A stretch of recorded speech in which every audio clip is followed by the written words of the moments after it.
More than 30 years ago, the late and our beloved poet Maya Angelou looked into the face of America and said these words, "Lift up your eyes upon this day breaking for you. Give birth again to the dream. Women, children, men, take it, this dream, into the palms of your hands, mold it into the image of your most public self, sculpt it into the shape of your most private need. Here on the pulse of this fine day, you may have the grace to look up and out and into your sister's face and into your brother's face and say simply, very simply with hope, good morning." Good morning to all of you. Give poetry a round of applause. Poetry, poetry.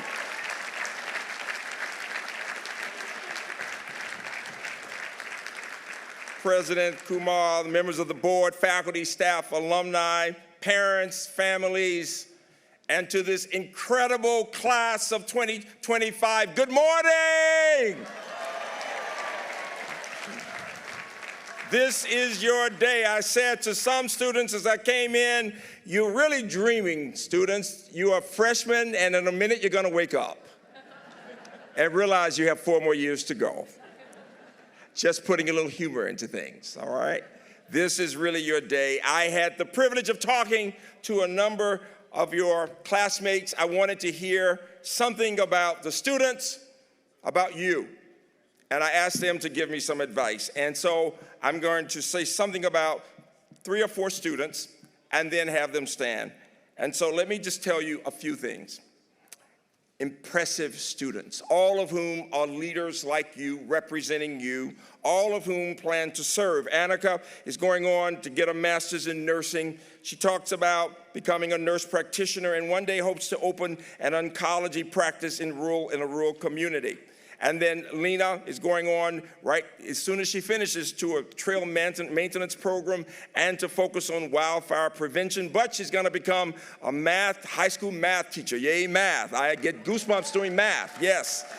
And then Benny is going to be going into an anesthesiology residency, eventually going into global health. Very impressive.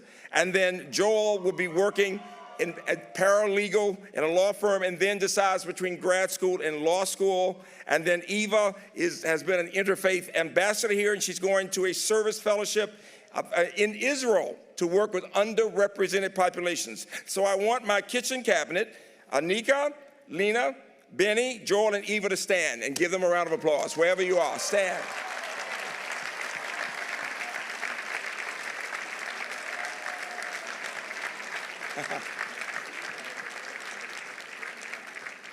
Their messages were very significant, students. They talked about how fortunate you are to have been in this environment. They talked about the caring faculty you've had here who care about students. They talked about this being an inclusive community where people are kind. Your president says the students at Tufts are nice students who support each other in so many ways. And what they said was, you take that spirit of supporting each other with you. They talked about the fact that you've been grounded in this moment, and that as you look around at your friends, in some ways you've got to be sad about leaving each other, but you take that spirit with you. And the question they said in so many ways was this: the question for today is, who are you? Not just who do you want to become, but who are you and who do you want to become? And my message to you today is that the way you think about yourselves, the language that you use, the way that you interact with each other, the values that you hold will be so important. You become like the things you love. Each of us has a story. Today is a day for celebration, but a day to be grateful. All of you are thinking about your families. We are nothing without our families. Am I right? Give the families a round of applause, all of our families.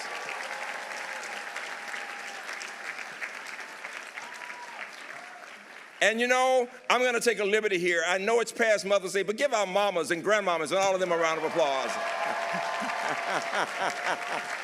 I was talking about Nancy Shern last night, and her daughter came up and she said, "That's my mama." I love it. And I tell you that because years from now, you will remember today. You will remember sitting here. And one of the things that the students said to me was, all of you are thinking about, will I be okay? And what's going to happen tomorrow and next. And one of my friends, I'll never forget, said to me that he liked pizza. How many of you like pizza? You know, pizza, right? And here's the message about pizza. He said the problem was he'd be eating one piece of pizza, already thinking about the next piece of pizza. So literally, he's eating, but he's looking at the next piece. I want you to think about this piece of pizza. I want you to think about this moment. Savor this moment. You have worked hard to get to this point. This is your pizza moment when you've worked hard, when you've had people supporting you, and every one of you has a story. I want you to think about your story of how you got here, of your parents, of your grandparents, and others. You stand on all of their shoulders. Each of us has a story. So many of you are from all over the world. You are privileged in so many ways. My story comes from the Deep South. I am from Birmingham, Alabama. Oh, we got some Southerners in the room. We Southerners love stories. We love to weave a story, all right? And so at 12 years old in 1963, I'm sitting in jail. I have been inspired by Dr. Martin Luther King, who said to the children of Birmingham, if you march in this peaceful crusade, you can go to better schools. And that meant the white schools, because we were tired of the hand-me-down books that we got after white children had used them. And we wanted a better education. And I'm sitting in jail being treated like an animal.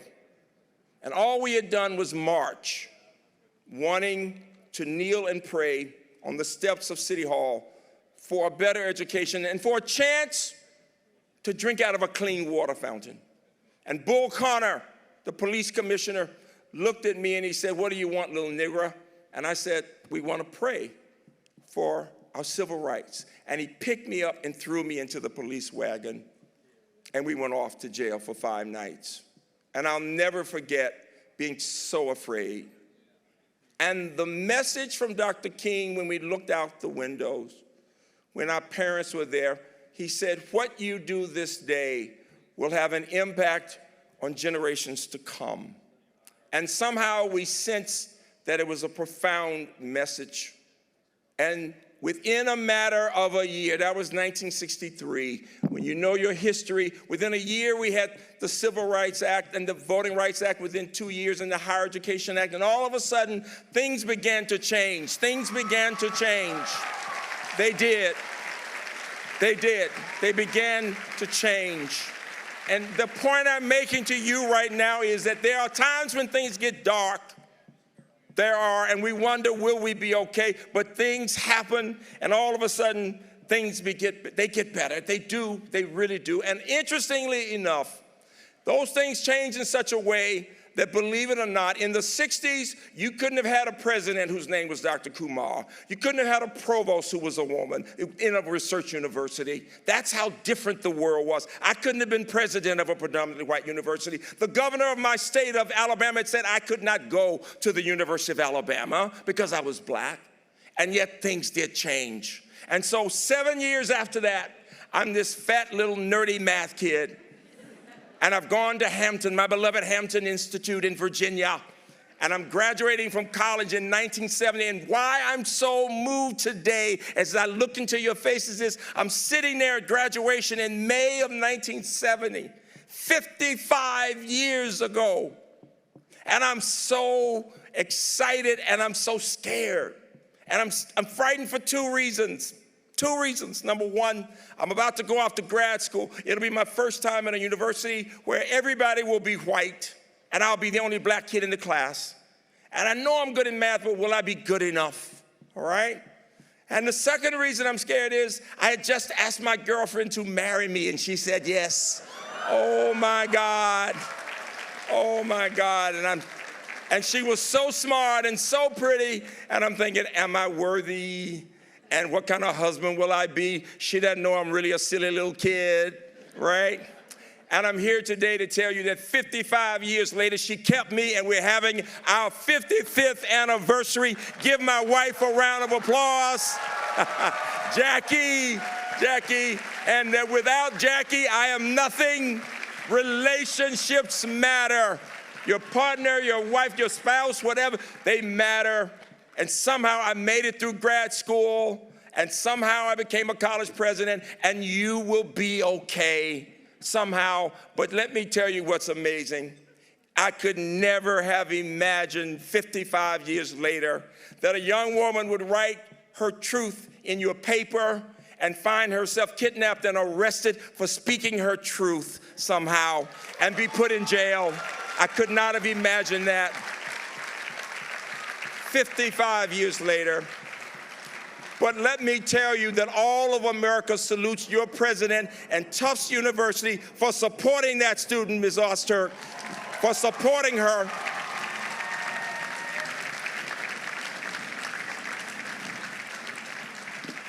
It's so important. And there is the point when we think about Rumesa.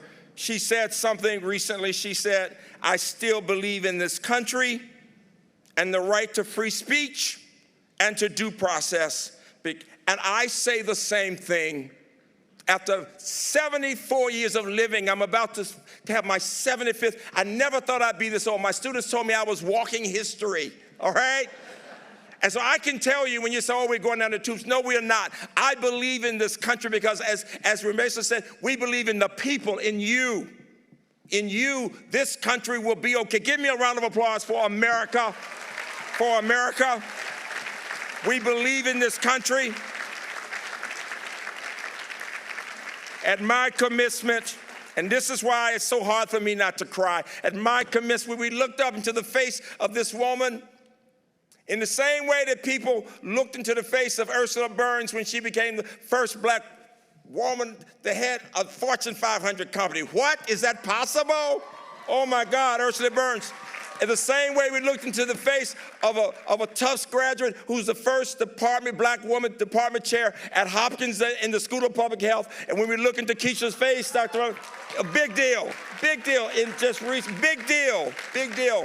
Well, my commencement speaker, and your parents will know this name, my commencement speaker was the Honorable Shirley Chisholm, the first black congresswoman in America. And she said this to our class, and I say it to you. She said, you will go further in life than you can ever imagine. You will see more than you thought possible. You will make such a difference. You must speak your truth. You must support each other. You must dream in the possibilities. You are prepared.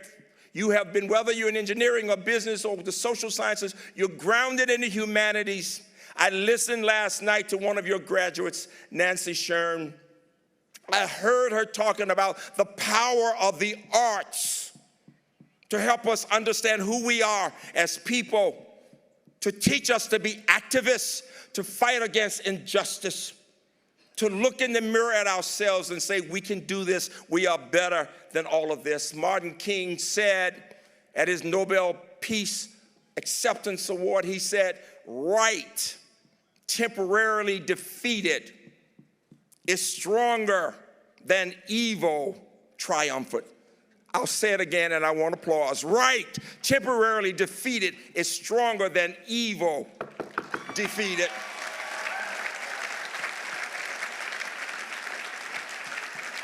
And finally, Eleanor Roosevelt said, the future belongs to those who believe in the beauty of their dreams. I challenge you to believe in yourselves. Don't let anybody else define who you are.